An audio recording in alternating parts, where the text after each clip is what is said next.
7h41, suite des matins. Les matins de France Culture, Guillaume Erner. Nous sommes particulièrement heureux de vous offrir une conversation entre deux grands économistes. Ce matin, Jean-Marc Daniel, bonjour. Vous publiez Redécouvrir les physiocrates, plaidoyer pour une économie intégrant l'impératif écologique. Et c'est aux éditions Odile Jacob. Et à côté de vous, Edmund Phelps, bonjour.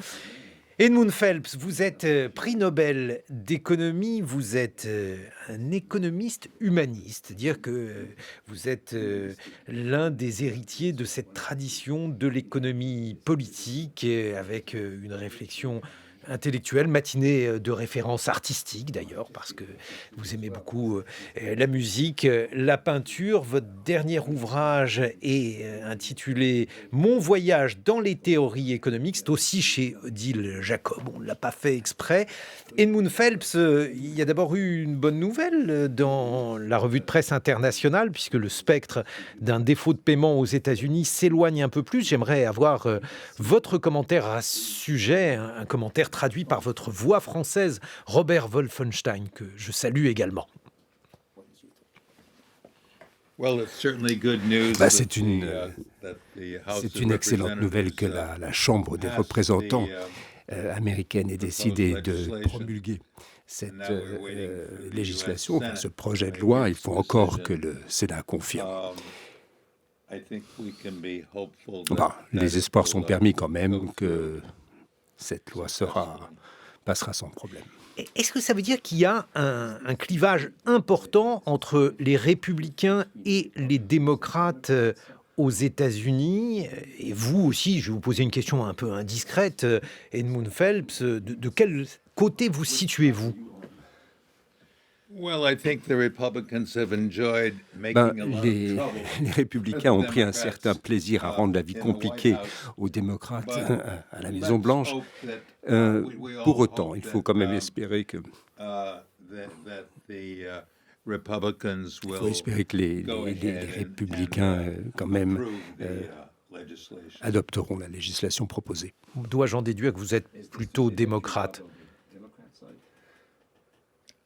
Oui, je suis démocrate, mais enfin, même les républicains doués de raison vous diront qu'il vaut mieux que la législation soit adoptée. Jean-Marc Daniel, je ne vais pas vous demander si vous êtes républicain ou démocrate, je vais vous demander en revanche si c'est important pour nous, Européens, nous, Français, que les États-Unis aient trouvé un accord sur cette question de la dette. Oui, il est évident que c'est important. Il faut bien voir que par rapport aux autres cas de pays qui sont en défaut de paiement, les États-Unis étaient un cas très particulier puisque ce n'était pas parce qu'ils ne pouvaient pas payer, c'est parce qu'une partie de l'appareil gouvernemental refusait de payer. Et donc, c'était plus un problème de rapport de force qu'un problème économique stricto sensu. Mais dans la réflexion que vient de faire M. Phelps, ce qui me frappe, c'est que vous lui avez demandé s'il était démocrate. Et dans son livre, il y a un passage intéressant où il dit qu'en 1968, il échangeait avec Bob Kennedy essentiellement pour avoir des cigares. Mais en revanche, il a rejoint l'administration Nixon pour mettre au point des moyens de lutter contre l'inflation. Donc je crois qu'aux États-Unis, les économistes sont engagés, mais ils considèrent quand même que la science économique doit être au-dessus du débat partisan, qu'il y a des réalités économiques qu'on ne doit pas remettre en cause au nom d'idéologies partisanes. Vous êtes d'accord avec ça, Edmund Phelps? Le fait que la science est au-dessus de la politique? Oui, enfin, je suis bien de cet avis. Il faut quand même espérer que la science l'emporte en quelque sorte sur la politique. Vous avez fait une galerie dans votre dernier livre, Mon voyage dans les théories économiques, de grands esprits politiques, intellectuels, des économistes bien sûr, mais pas seulement. Justement, si on prend cette galerie de portraits des présidents américains, quels sont ceux qui vous ont le plus marqué, Edmund Phelps? Which American presidents Made most of an impression on you? When I was still pretty young, Vous John savez, lorsque Kennedy was a j'étais glamorous jeune, figure. Kennedy était quand même un personnage charismatique et il m'a certainement impressionné à l'époque. Let's see. Alors je vais Going essayer forward, après lui, qui a-t-il eu qui m'est marqué?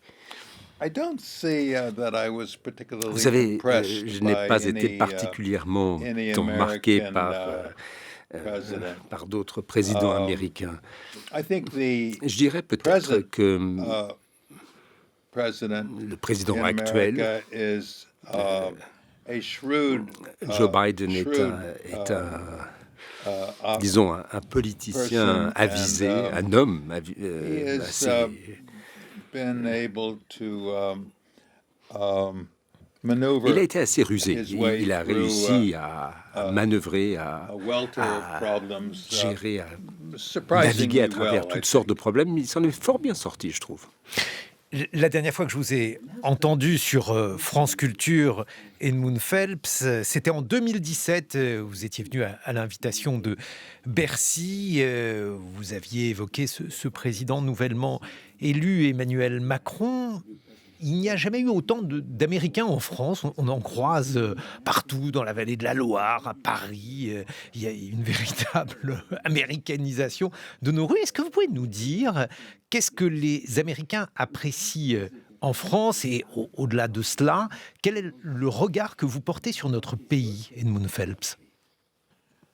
Well, Paris is just such a gorgeous, Vous savez, quand même, la ville de Paris And, est absolument magnifique. and of course it's full of history. Elle est chargée So d'histoire. it's just a wonderful Mais je pense que experience pour un to Américain, be, c'est une expérience back here merveilleuse d'être again. ici à Paris. Pour moi en particulier, c'est I had un the vrai good plaisir fortune de of revenir ici.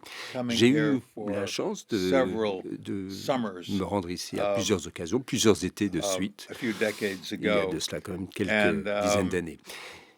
working at Sciences Et je me Po. rappelle que j'ai eu le And, plaisir de travailler à Sciences Po. I've come to love Paris Depuis, j'ai very toujours much. And aimé my Paris. wife is, Et puis mon épouse speaks French as Mon well épouse as parle Spanish and English. français, ainsi que And l'espagnol, l'anglais. it's always a great joy Donc, for her to be pour elle, back c'est in- toujours un grand plaisir in Paris. de revenir So ici à Paris. Voilà. C'est we just love it pour here. ça que nous adorons Paris. Quel regard portez-vous en tant qu'économiste sur notre pays, Edmund Phelps? Est-ce qu'on a affaire à un musée qui a quelques vestiges économiques ou bien s'agit-il d'une puissance économique véritable? I see no reason to Écoutez, il believe that, n'y a pas that, de raison de penser que the French people le- are lacking disons que les Français n'aient pas the enterprise, d'esprit d'entreprise, and qu'ils n'aient pas intellectual disons les capacités abilities that they intellectuelles once had. qu'ils avaient autrefois. Je pense que ce patrimoine-là I est intact. certainly hope that Alors, is, par contre, ce que j'espère, true. c'est que, So, man, I c'est- think it's perfectly ces possible capacités se maintiendront. that, Alors, il est tout à fait France possible will, que, regain que la its, France puisse its disons, excellence puisse in the retrouver economic sphere. l'excellence qu'elle a connue sur le plan économique. But that's not something that will perhaps happen Pour overnight. autant, but ça I ne se think produira it pas could- du jour au lendemain, mais it enfin, might very well la France pourrait happen retrouver la might voie de very la well develop prospérité. Over several years. Il faudra peut-être plusieurs années pour y arriver. Si vous deviez donner des conseils à Emmanuel Macron, que diriez-vous aujourd'hui, Edmund Phelps, sur l'économie française? Oh gosh. There's so many problems, Et of vous course, savez, as in every il y a country. tellement de problèmes, pas simplement en France d'ailleurs, dans tous les pays du monde. Probably not an expert, certainly not Et an expert in most of them. Je ne suis But, pas vraiment expert en la matière, mais I do admire the president's desire to j'ai une certaine admiration pour la volonté du président de faire preuve de responsabilité budgétaire et d'assurer le service de la dette publique, de maîtriser un peu l'emprunt. Là, je crois qu'il comprend ces données fondamentales. Avoir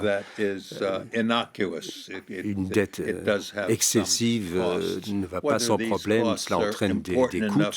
La question est de savoir si cela empêche de dormir, je ne sais pas. Oui, moi, ce que je trouve intéressant dans ce que vient de dire M. Phelps, c'est d'abord que sa première réaction, c'est de considérer que les Français ont l'esprit entrepreneurial, qu'ils vont retrouver cet esprit entrepreneurial. Vous connaissez cette anecdote célèbre où le président Bush dit « Le problème en France, c'est qu'il n'y a pas de mot pour entrepreneur ». Alors qu'entrepreneur est un mot qui est directement issu de la littérature française. Mais indépendamment de ça, je pense qu'effectivement, l'avenir de la France repose sur la capacité à faire confiance aux entreprises, laisser les entreprises s'exprimer, se libérer. Et par rapport à la dette publique, je crois qu'effectivement, il y a une prise de conscience, mais on est arrivé à des niveaux tels que, heureusement qu'il y a une prise de conscience. On a un taux d'endettement qui est supérieur à 100% du PIB. Nous sommes parmi les pays les plus endettés de la zone euro. Et surtout, cette dette a servi à nourrir de la consommation qui elle-même est devenue du déficit extérieur. C'est-à-dire que grâce à cette dette, grâce aux revenus qu'on a maintenus par cette dette, le pays est en déficit extérieur et donc le pays, comme il n'exporte pas assez, maintient son niveau de vie par de la dette et cette dette se transforme en importation. Et donc je crois qu'il y a le mécanisme de double déficit qui est particulièrement redoutable en France. Edmund Phelps, vous êtes d'accord avec ce que vient de dire Jean-Marc Daniel, parce que dans vos livres, et notamment dans Mon voyage dans les théories économiques, vous considérez que les grandes sociétés, les grandes entreprises aujourd'hui ont trop de pouvoir, que leurs dirigeants sont trop court-termistes, ne considèrent pas que leur mission s'inscrit dans la durée, peut-être trop attentifs à la bourse. Bref, vous êtes quand même plutôt critique à l'égard des entrepreneurs et notamment des dirigeants de grandes entreprises. Well, this is such a complicated subject. Là encore, c'est une question quand même assez compliquée. On ne peut pas simplifier, mais mon tout premier livre parlait justement de la dette publique. Et j'y disais que la dette publique entraîne des coûts pour un pays. Elle n'est pas indolore, elle a des conséquences.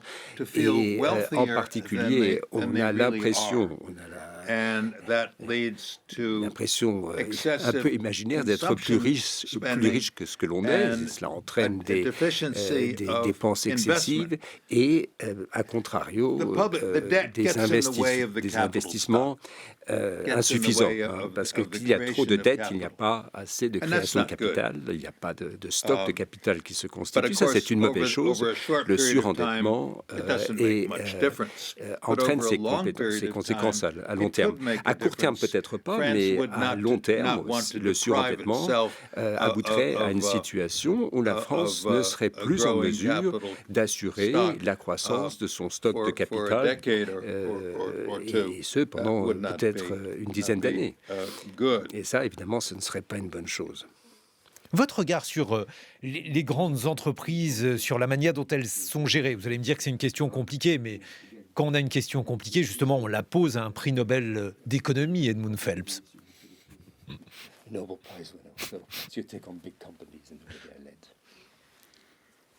and I don't think I quite understand the question. Je suis pas sûr de bien saisir le sens de votre question. J'ai eu la sensation en vous lisant, Mon voyage dans les théories économiques, que vous étiez plutôt critique sur la manière dont les grandes entreprises se comportaient et leur rôle dans l'économie actuelle.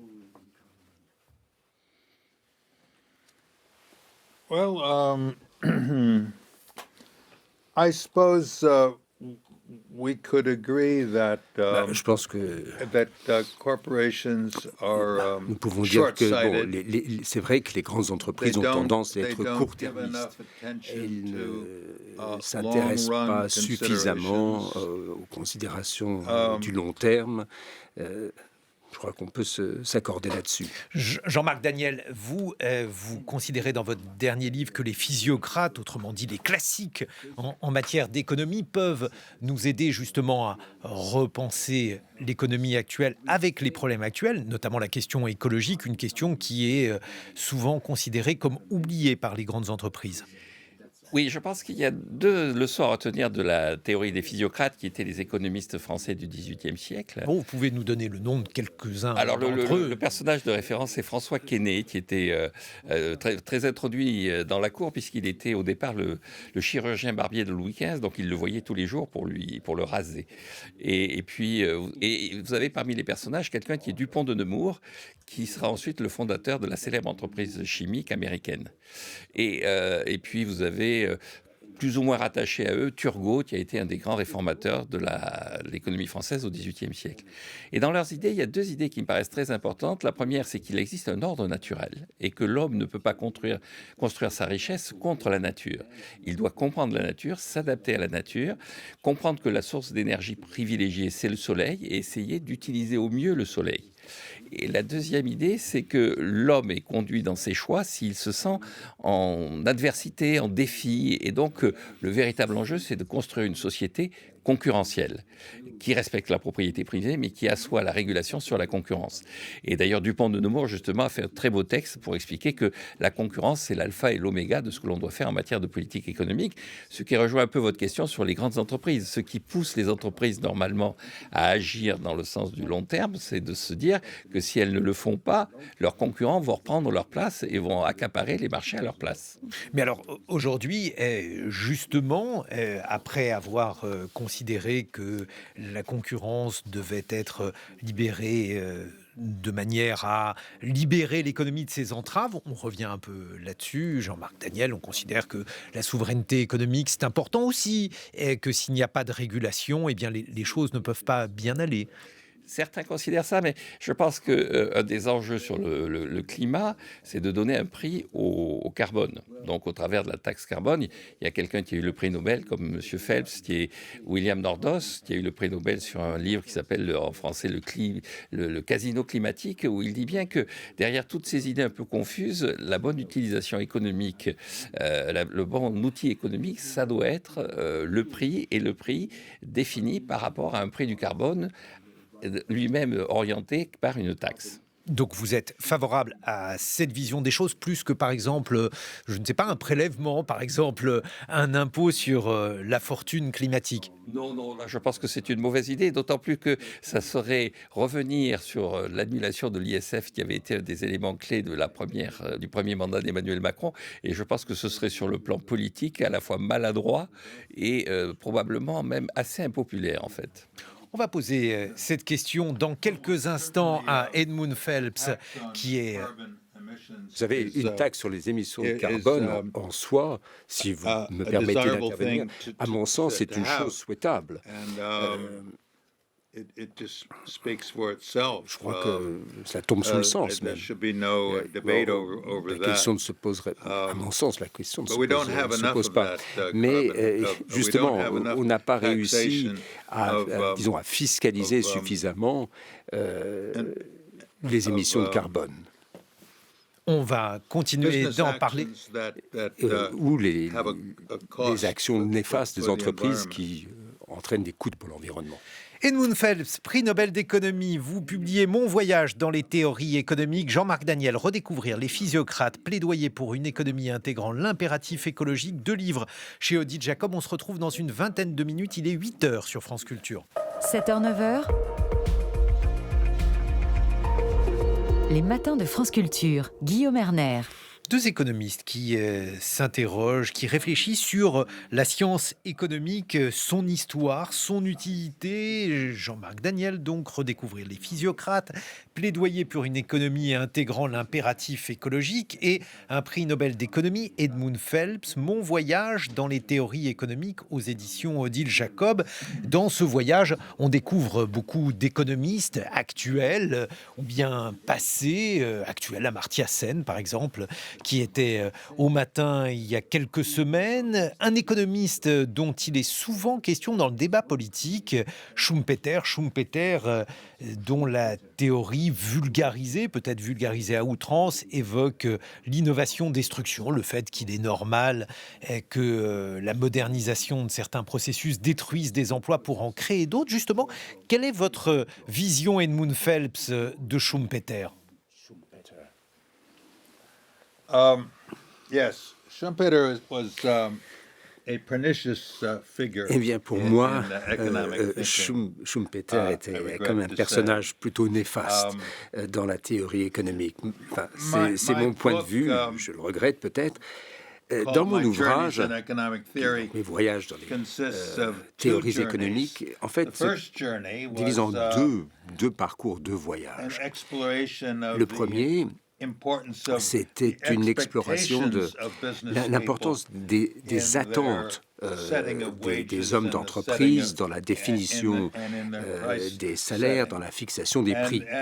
But Quelles the étaient second leurs attentes? Bon, ça, c'est un peu ce que j'ai exploré dans un brought up premier voyage. Et puis, was, la deuxième partie, in et qui fait discussing suite à ces progress. attentes, ce sont justement And, les conséquences du progrès technique, de I l'innovation. argued that Et it is là, the j'ai été amené à me dire of que the finalement, c'est la créativité that to a large extent des hommes, has des acteurs determined, économique, c'est cette the créativité innovation qui, dans une large that occurs in a mesure, country. a déterminé France, l'innovation. as well as Ça semble tomber sous le Britain sens. and America Si vous regardez la were, of France, la course, Grande-Bretagne, les leaders États-Unis, c'était in- les pays in, qui ont mené in that l'innovation, movement en tout cas to, cette create new cette stuff. démarche qui And, consistait à créer de nouveaux objets, so, de nouvelles and I choses think grâce à l'innovation. the reason that we've had Mais so much stagnation La raison, à in mon the sens, past, de la stagnation 100 constatée years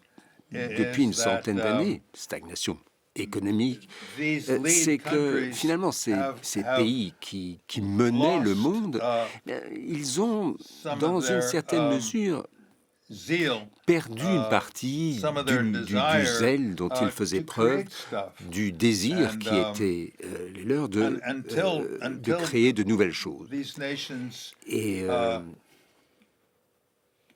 rectify that Et we're going tant to que ces continue to pays have ne rectifieront pas le tir, je crains que nous ne connaissions economies. finalement une économie plutôt stagnante. Mais alors, si on prend aujourd'hui l'innovation dont tout le monde parle, Jean-Marc Daniel, autrement dit l'intelligence artificielle, qu'est-ce que Schumpeter, par exemple, aurait dit sur l'intelligence artificielle? Est-ce que le fait de redouter, à tort ou à raison, que ChatGPT et les siens détruisent des emplois, est-ce que ça, par exemple, c'est une illustration de ce processus?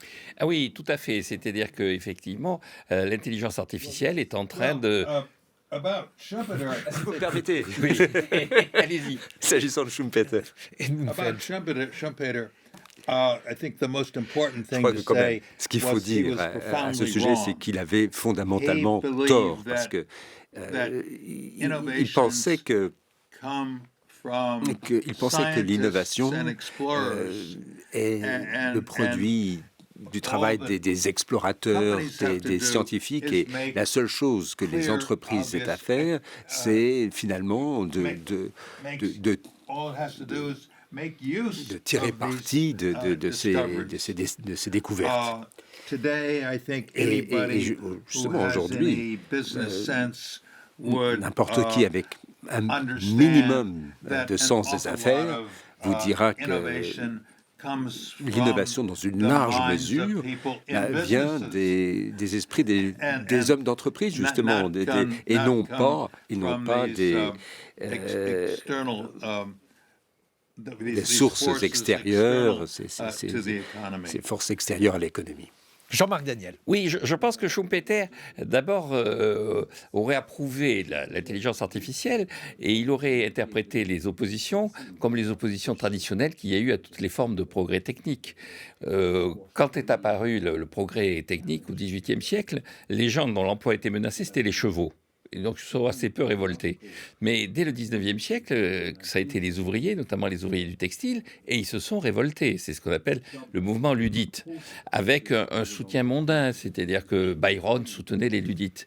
On est un peu dans la même situation, c'est-à-dire que des professions intellectuelles sont menacées par l'intelligence artificielle, et il y a une forme de soutien intellectuel que j'appelle mondain, qui consiste à dire ça va être ravageur, ça va détruire nos libertés, ça va détruire des emplois, ça va détruire des emplois. Et ça ne va pas remettre en cause nos libertés. Il n'y a pas que des mondains, pardonnez-moi, je vous coupe, Jean-Marc Daniel, il n'y a pas que des mondains qui disent ça. Je veux dire, les promoteurs eux-mêmes de l'intelligence artificielle sont inquiets, ce qui est à mon avis une première, puisque les fabricants de métiers à tisser ne mettaient pas en garde les ouvriers contre leur métier à tisser. Non, mais vous aviez déjà à l'époque des gens, y compris des savantes, qui étaient à l'origine un peu du développement de la machine, qui disaient ça va trop loin. Il y a un texte assez célèbre de Arago qui dit je soutiens la thermodynamique, je soutiens Carnot dans les réflexions sur la machine à vapeur, mais il faut arrêter avec le train parce que ça va nuire à la santé de la population qui sera à bord des wagons.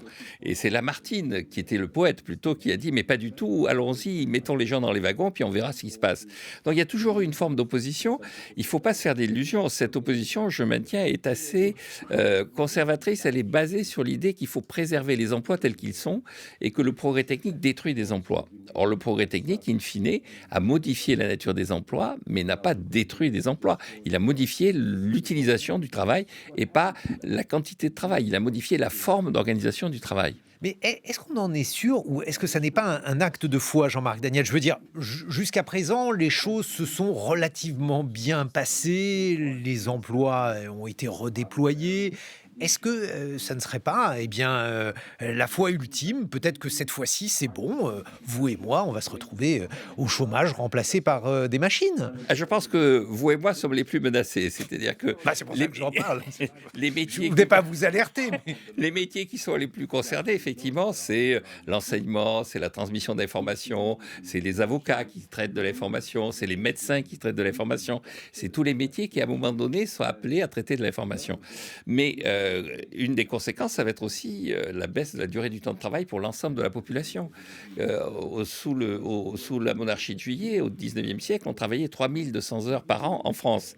Maintenant, on travaille 1600 heures par an en France.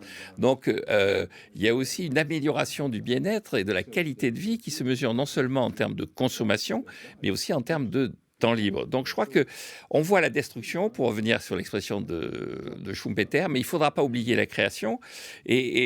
Alors, si je puis me permettre par rapport à ce qu'a dit M. Phelps, je pense qu'aussi, il y a une tradition chez les gens de tradition keynésienne qui consiste à trouver que... Parce que Edmund Phelps est un keynésien, ça inspire beaucoup de jeunes.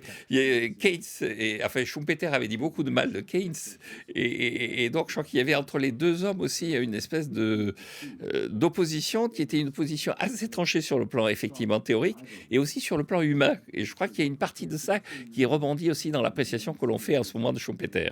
Bon, vous en tout cas, Edmund Phelps, vous avez toujours insisté sur l'importance de la créativité dans l'économie. Qu'est-ce que la créativité pour vous? Qu'est-ce que cette créativité peut entraîner comme cercle vertueux dans l'économie? Well, the expression of one's creativity brings d'abord, about l'expression même de la créativité aboutit par définition la création de nouvelles choses. Or, sans cette création, les sociétés finalement n'avanceraient plus.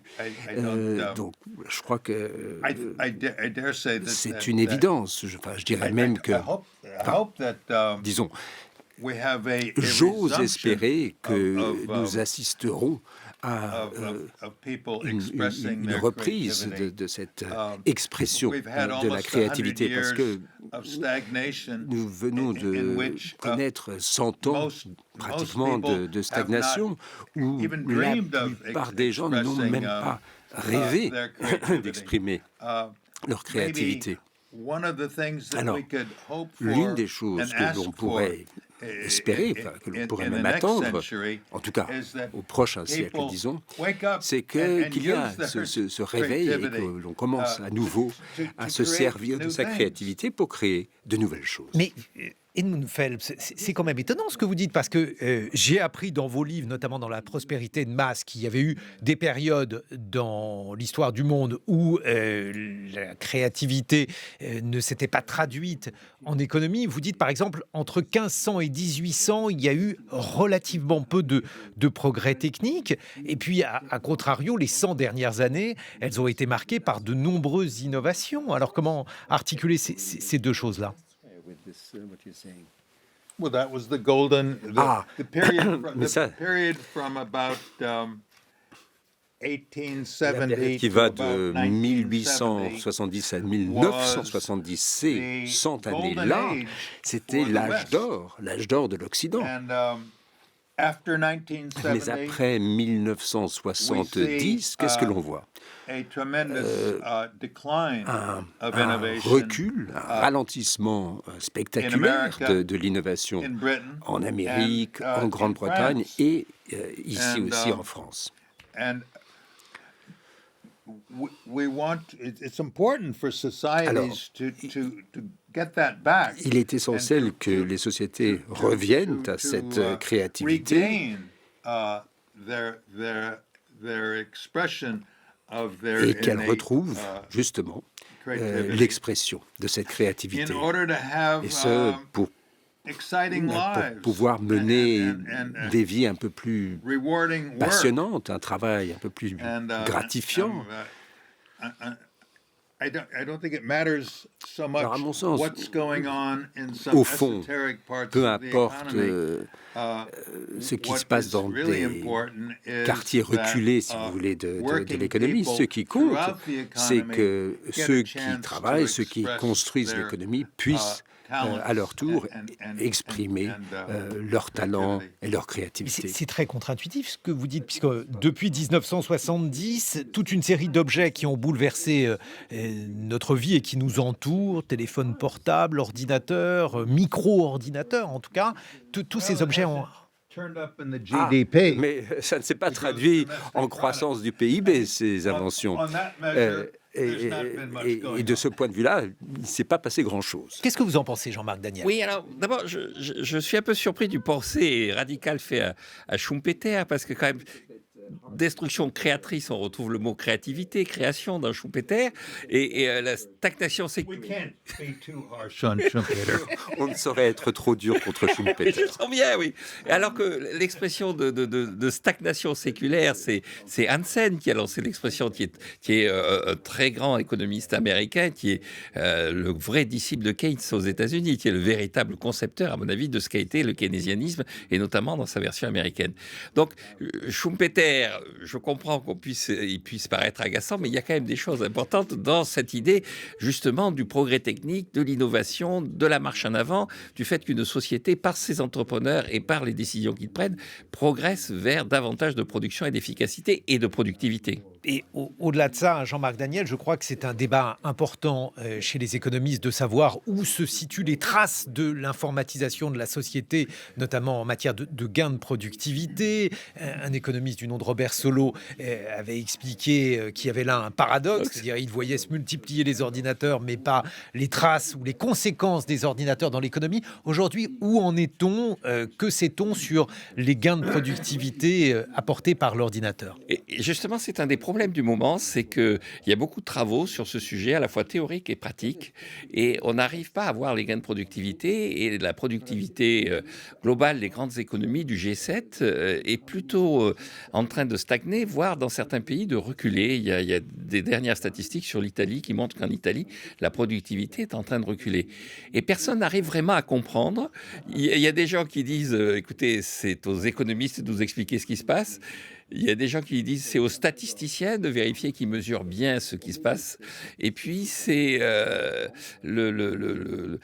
aux entrepreneurs de mieux utiliser effectivement le numérique. Alors, il y a une thèse aussi qui consiste à dire que toute invention, tout progrès n'est pas forcément efficace, qu'il peut y avoir avoir des erreurs. Au 19e siècle, par exemple, on met en avant l'acétylène, qui était censé devenir le moyen de s'éclairer et qui a été un échec complet maintenant, puisqu'on s'éclaire à l'électricité. Donc peut-être qu'il y a dans le numérique des erreurs, des impasses que nous sommes incapables de découvrir. Mais c'est quand même très contre-intuitif parce qu'on a tous en tête des centaines de métiers qui ont disparu du fait de l'informatisation. Alors comment imaginer que ces métiers aient été supprimés alors même qu'il n'y aurait pas de gain de productivité puisque d'autres personnes font ces travaux que ces métiers exerçaient jadis? Oui, c'est ce que vient de dire M. Phelps. C'est-à-dire qu'on ne les voit pas dans le PIB, dans le GDP, mais est-ce que ça ne veut pas dire que le GDP est un outil qui ne correspond plus à la réalité de l'économie que nous vivons? L'autre question qui est aujourd'hui une question extrêmement cruciale, Edmund Phelps, c'est la question des inégalités. Et elle est aujourd'hui au cœur des critiques adressées à l'économie aux États-Unis comme en France. Là aussi, j'aimerais votre point de vue, vous qui avez été, par exemple, extrêmement proche de John Rawls, qui n'a cessé de réfléchir en tant que philosophe à la question de l'égalité. Yes, I knew John Rawls very well. C'est vrai, je connaissais bien John Rawls. J'avais une vingtaine d'années à l'époque, nous étions très proches. Et d'ailleurs, l'un de mes premiers articles s'est intéressé à un modèle économique. Enfin, j'ai construit ce modèle. Modèle qui montrait comment la fiscalité des hauts revenus pouvait subventionner les bas salaires. En gros, c'était une façon de tirer vers le haut les bas salaires. Certes, au prix d'une certaine redistribution de ce qui se passait en haut de l'échelle. Et puis, par la suite, et dans toute ma carrière, je suis resté proche de John Rawls, en tout cas dans mes travaux. Il a eu une certaine admiration pour mon manuel d'économie, alors que personne d'autre ne partageait son enthousiasme, ou presque. Mais John Rawls également. John Rawls m'a encouragé, m'a poussé à poursuivre mes travaux justement sur l'inégalité salariale et les questions de justice. Donc il a été source d'inspiration dans mon travail. Enfin, pas tout le temps, mais en tout cas une influence en ce qui concerne justement cet aspect de ma recherche, les inégalités salariales. Avez-vous la sensation que le monde économique actuel est plus inégalitaire que celui d'hier, Edmund Phelps? En tout cas, on en a l'impression.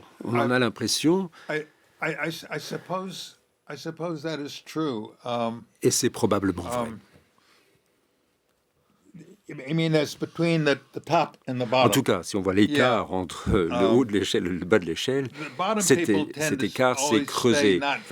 Disons que ceux qui sont en bas de l'échelle sont proches de zéro, restent là, alors que ceux en haut ne font que continuer à se développer, enfin, moins rapidement qu'autrefois peut-être. Jean-Marc Daniel, votre point de vue? Alors, deux remarques par rapport à ça. La première, c'est qu'est-ce qu'on appelle le monde? Parce que les pays occidentaux, effectivement, sont dans une phase où il y a plutôt un creusement des inégalités. Mais en revanche, au niveau mondial, il y a des pays qui sortent de la pauvreté et de la misère et ça réduit les inégalités. L'Inde, par exemple, l'année dernière, a eu cette bonne nouvelle d'avoir dépassé le PIB du Royaume-Uni. Donc symboliquement, c'était un moment fort. C'est-à-dire l'Inde dépassait le PIB de l'ancienne puissance coloniale. Et le taux de croissance en Inde va être cette année de 7 à 7,5%. C'est-à-dire vous avez une amélioration du niveau de vie moyen en Inde qui se poursuit et qui va beaucoup plus vite, par définition, que ce qu'on constate dans les pays occidentaux. Alors la deuxième remarque, c'est, M. Phelps a parlé de Kennedy. Il y a une formule que j'aime beaucoup chez Kennedy. Il dit, les communistes sont là pour abaisser les riches, je suis là pour redresser les pauvres. Et donc je pense que le véritable enjeu, c'est moins de penser en termes d'inégalité qu'en termes de pauvreté.